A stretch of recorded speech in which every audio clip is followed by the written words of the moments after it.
আসসালামু আলাইকুম। তোমরা যারা 2026 সালে এইচএসসি পরীক্ষা দিচ্ছ, আজকের সাজেশনটি শুধুমাত্র তোমাদের জন্য। এই ক্লাসে বা এই ভিডিওতে আমরা প্রবন্ধ রচনার 100% কমন একটা সাজেশন দেওয়ার চেষ্টা করব। আর এটা হচ্ছে রচনার সর্বশেষ সাজেশন। ইনশাল্লাহ এই সাজেশনের বাইরে থেকে একটা রচনাও আসবে না, তোমরা 5টা রচনায় কমন পাবা।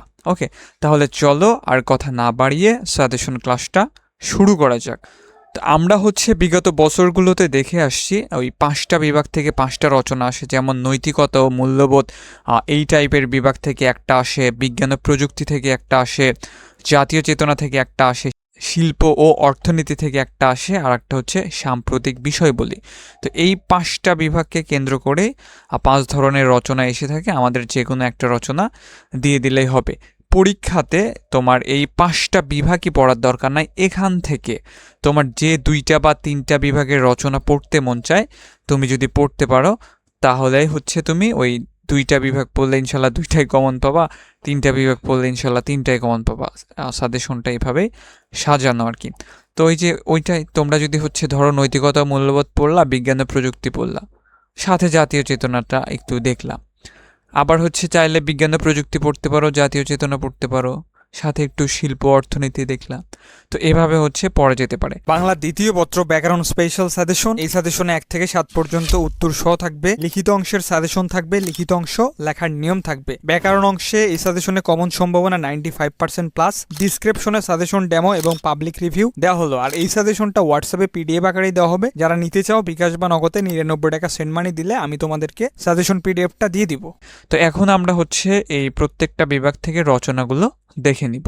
দেখো, নৈতিকতা ও মূল্যবোধ, এখান থেকে তোমার যে রচনাগুলো প্রতি বছর আসে এবং খুবই গুরুত্বপূর্ণ, যেমন অধ্যবসায়, শিষ্টাচার, স্বদেশ প্রেম, মাদকাসক্তি ও তরুণ সমাজ। এই প্রথম পয়েন্ট থেকে এই 3টা রচনা খুবই গুরুত্বপূর্ণ, যে 3টাতে স্টার মার্ক করে দেওয়া হয়েছে। এবার বিজ্ঞান ও প্রযুক্তি।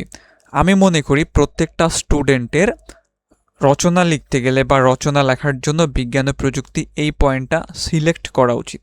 তার কারণ এখান থেকে অনেক বড় করে রচনা লেখা যায়, অত পড়তে হয় না, অনেক পয়েন্ট দেওয়া যায়। আর রচনাতে তুমি যত পয়েন্ট দিতে পারবা, কোটেশন ছোট হোক, মানে প্যারা ছোট হোক, কিন্তু পয়েন্ট বেশি হোক, সমস্যা নেই। ধরো যে একটা পয়েন্ট দিলা, একটা পয়েন্ট দিয়ে 1.5 পৃষ্ঠা লিখলা, বিষয়টা কেমন হয়ে গেল না? তুমি অনেকগুলো পয়েন্ট দাও, কম কম করে লেখো, বিষয়টা সুন্দর লাগবে এবং স্যারেরও তোমাকে ভালো মার্ক দেবে।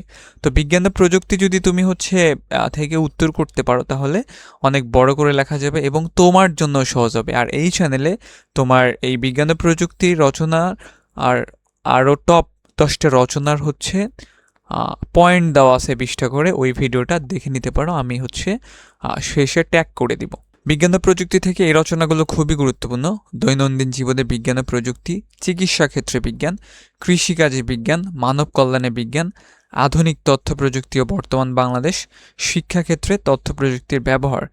এখান থেকে যেগুলো 3 স্টার মার্ক করে দেওয়া হয়েছে, এগুলা খুবই গুরুত্বপূর্ণ।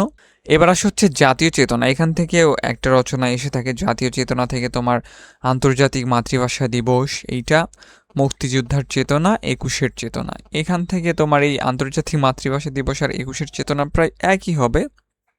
আর মুক্তিযুদ্ধের চেতনা, এই 3টা রচনা ভালোভাবে দেখতে পারো জাতীয় চেতনা থেকে, তাহলে ইনশাল্লাহ একটা কমন পাবায় আর কি। এবার শিল্প ও অর্থনীতি। এখান থেকে তোমার বাংলাদেশের পোশাক শিল্প এবং পর্যটন শিল্প খুবই গুরুত্বপূর্ণ এবং অর্থনৈতিক উন্নয়নে শিল্প উন্নয়নের ভূমিকা, এই 3টা রচনায় গুরুত্বপূর্ণ। তোমার দেখবা যে লাস্ট মানে 25-এর যে পরীক্ষাটা হইল, যদি কোনো বোর্ডে পোশাক শিল্প এসে থাকে তাহলে পর্যটন শিল্প আসেনি, আর যদি পর্যটন শিল্প এসে থাকে তাহলে পোশাক শিল্প আসেনি।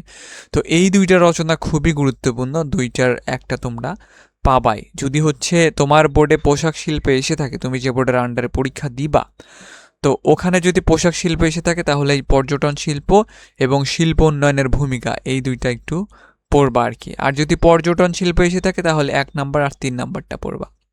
এই তো। আর আমি যেটা বলে দিলাম, তোমরা সর্বনিম্ন 2টা বিভাগ পড়বা, সর্বোচ্চ 3টা বিভাগ পড়লেই হয়ে যাবে। এবার সাম্প্রতিক বিষয় বলে সাম্প্রদায়িক সম্প্রীতি ও বাংলাদেশ, জলবায়ু পরিবর্তনে বৈশ্বিক উষ্ণায়ন, বাংলাদেশের প্রাকৃতিক দুর্যোগ, পরিবেশ দূষণতার প্রতিকার, শীতের সকাল, রূপসী বাংলাদেশ, দ্রব্যমূল্যের ঊর্ধ্বগতি, দুর্নীতি উন্নয়নের মূল অন্তরায়। তো এখান থেকে সাম্প্রদায়িক বিষয়বলী থেকে এই রচনাগুলো দেওয়া হয়েছে। এইগুলা পড়লে ইনশাল্লাহ এর মধ্যে থেকে কমন পাওয়া যাবে। তবে হচ্ছে যে সাম্প্রদায়িক সম্প্রীতি ও বাংলাদেশ, জলবায়ু পরিবর্তন, তারপর হচ্ছে পরিবেশ দূষণতার প্রতিকার, দ্রব্যমূল্যের ঊর্ধ্বগতি ও দুর্নীতি উন্নয়নের মূল অন্তরায়, এই 3টা রচনাগুলো খুবই গুরুত্বপূর্ণ। এই তো। আর আমরা হচ্ছে পরবর্তী ক্লাসগুলোতে আরও সব কিছুর সাজেশন দেওয়ার চেষ্টা করব, বা আমরা করছি। ম্যারাথন ক্লাস আসবে, বাংলা প্রথম পত্রের সব ক্লাস আসবে, ইংরেজির ক্লাস আসবে। অবশ্যই চ্যানেলটাকে সাবস্ক্রাইব করে ঘন্টা বাটনটি অল করে রাখো, তাহলে যেন আমি ভিডিও আপলোড করলে সবার আগে তুমি নোটিফিকেশন পেয়ে যাও। আর রচনা এগুলো পড়ো, ইনশাল্লাহ এর বাইরে থেকে রচনা আসবে না। শুধু হচ্ছে আমার ক্লাস দেখার দরকার নাই, তোমরা আরও কয়েকজনের ক্লাস দেখে অ্যানালাইসিস করে নিজের একদম কমফোর্ট জোন থেকে পড়বা, ঠিক আছে? তো আজকের মতো এই ভিডিওতে এই পর্যন্তই। দেখা হবে পরবর্তী কোনো ভিডিওতে। আসসালামু আলাইকুম, আল্লাহ হাফেজ।